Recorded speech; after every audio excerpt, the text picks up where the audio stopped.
शिव महापुराण की कथा कहती है, किसी गांव में अगर एक व्यक्ति भी शंकर भगवान को एक लोटा जल चढ़ा रहा है तो उस गांव के अंदर शनि की कुदृष्टि नहीं पड़ती है, तो तुम्हारी तो अड़ोसन पड़ोसन और धड़ोसन भी शंकर को जल चढ़ा रहे हैं।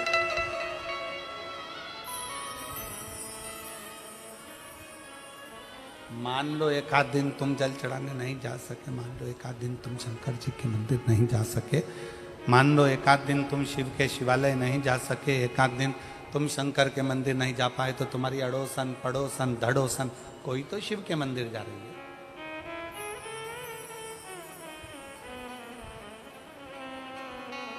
रावण की लंका में दुनिया का ऐसा कोई क्राइम नहीं था जो रावण की लंका में वहां के असुर वहां के राक्षस नहीं करते,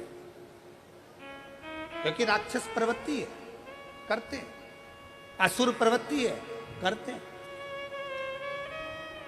पर उनका पुण्य कौन सा था?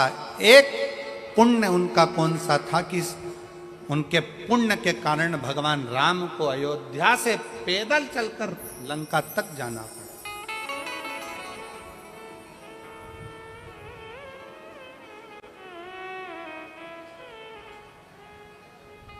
कौन सा पुण्य? तब भगवान राम जी ने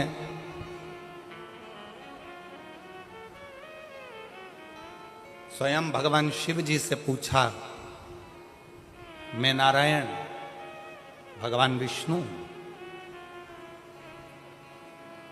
राक्षसों का संहार तो मैं अयोध्या में रहकर भी कर सकता था, असुरों का संहार तो मैं अपनी अयोध्या में बैठा रहता, वहां से भी बैठे बैठे मैं असुरों का राक्षसों का संहार कर देता, असुरों को मार देता, संहार कर देता। शंकर भगवान से स्वयं राम जी पूछ रहे हैं कि मैं नारायण, मैं चाहता तो अयोध्या में बैठे बैठे सारे राक्षसों को मारकर संहार कर देता, पर मैं लंका तक क्यों आया हूं? लंका तक पहुंचने का कारण क्या है? लंका तक आने का कारण क्या है? लंका तक पहुंचने का कारण क्या है? किस लिए? शिव जी से पूछ रहे हैं कि मेरा कौन सा पुण्य है, कौन सा पुण्य? राम जी पूछ रहे हैं कि इन लंका वासियों का कौन सा पुण्य ऐसा है कि मुझे खींच कर यहां तक लेकर आया है? ऐसा पुण्य कौन सा है? भगवान विष्णु तो जहां रहते वहीं से संहार कर सकते थे, राम जी अयोध्या से बैठकर भी संहार कर सकते थे, पर इन लंका में रहने वालों का पुण्य कौन सा है जिसके कारण मुझे लंका तक आना पड़ा, और इन राक्षसों को पाप कर्म करने वालों को तो नरक भोगना था, पर मेरे हाथ से मारकर इनको मोक्ष देना पड़ा। ऐसा पुण्य कौन सा था?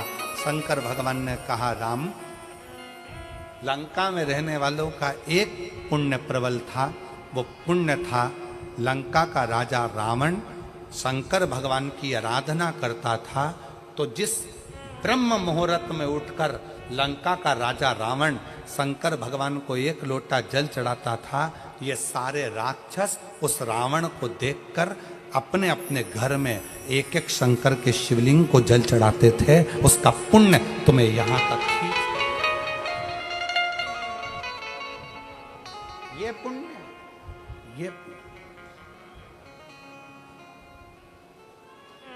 सारे पाप किए, सारा बेकार कर्म किया, पर एक पुण्य बड़ा प्रबल करा कि लंका में रहने वाला एक एक असुर, एक एक राक्षस, लंका में रहने वाला एक एक असुर शंकर भगवान को एक लोटा जल चढ़ाता है, तो उसके कारण भगवान राम को, नारायण को भी पैदल चलकर लंका में जाकर असुरों को मोक्ष प्रदान करना पड़ता, राक्षसों को मोक्ष देना पड़ता।